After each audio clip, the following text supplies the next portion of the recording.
Alright, this may look a little bit weird, but this is actually one of the 3 changes that I'm making to my training in order to get me fit for this cross-country season. But why exactly am I making these 3 changes now in my training? Well, you see, I've just finished my track season. I've recently run a new PB of 8:48 in the 3,000 meters. Now I'm transitioning into a training block heading into cross-country season. And I really want to perform well this cross-country season, especially at the national races. And the reason I want to perform really well is all to do with the fact that I want to run on a scholarship in the US. Performing well on a national level is a really good way to get noticed by coaches. So in order to maximize my performance for this cross-country season, I'm making 3 changes in my training, and hopefully it'll get me the fittest I've ever been. So let's dive into the first thing that I'm adding to my training routine. What I'm sitting in right now is a portable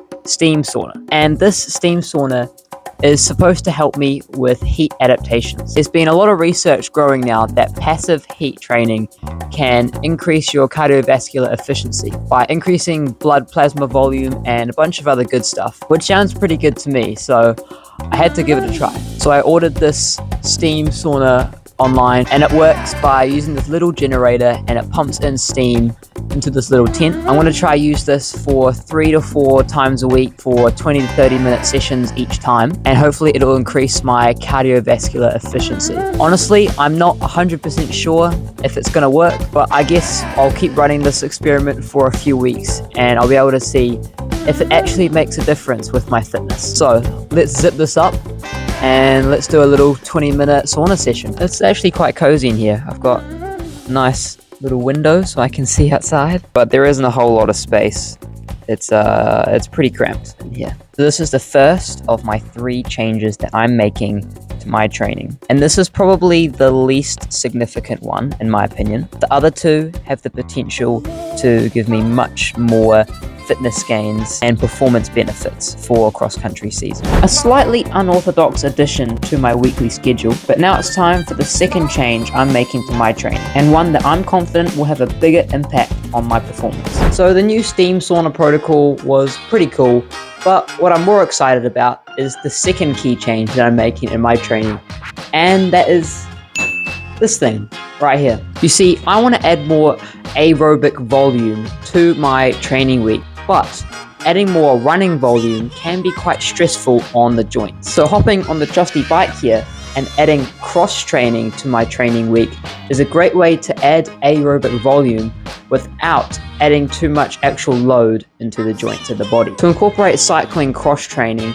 into my week, I'm adding it on my Tuesday and Thursday easy run days, and also today, which is a Sunday. And as you know, I do my Sunday morning long runs, so I'm adding the cycling on days where I'm doing aerobic mileage and not on workout intensity days. I'm excited to see whether adding cross training in the form of cycling will help me take my fitness to the next level. And now it's time for the third and final change that I'm making to my training, and one that I think will make the biggest impact. Now, I've saved the biggest change to my training for last, and this is the one that I feel like can give me the most benefits on my running performance. So, what is this change, you may be wondering?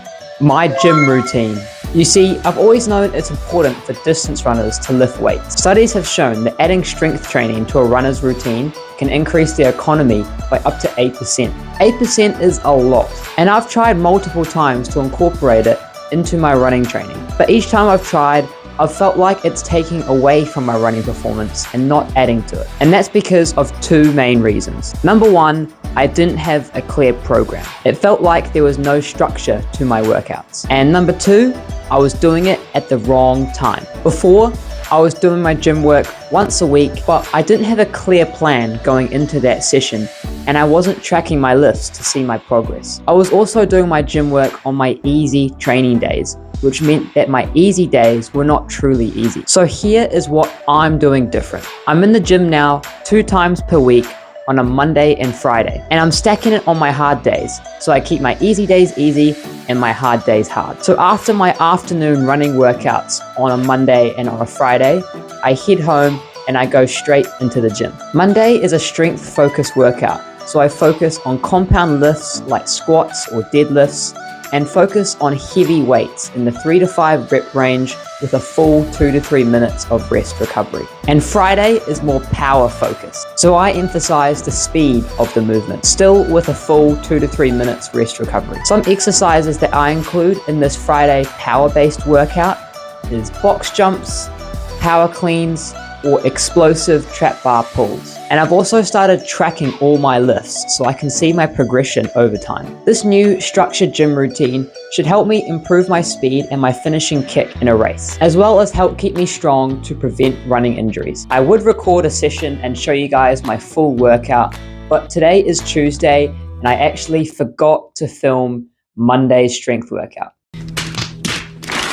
But I'll flash up on screen right now exactly what I did. As you can see, it's fairly basic without a ton of volume. So far, I am loving this new workout structure. I'm really hopeful that it's going to make a meaningful impact on my running times and running performance. I'm honestly really excited to see where this goes. I feel like these small changes could really make a big difference heading into cross country and can get me into really good fitness. It's nothing crazy on its own, but together, I think it could really add up. At the same time, I don't fully know how much of a difference it's going to make yet. And that's kind of the interesting part. I'm just going to stick with it, stay consistent, and see what happens over the next few months. Because at the end of the day, I just want to find out how good I can actually be. So if you want to follow along with the journey, feel free to subscribe. I've got a lot more coming. I really appreciate all the support as well. It really means a lot. Have a beautiful rest of your day, and I'll see you in the next video.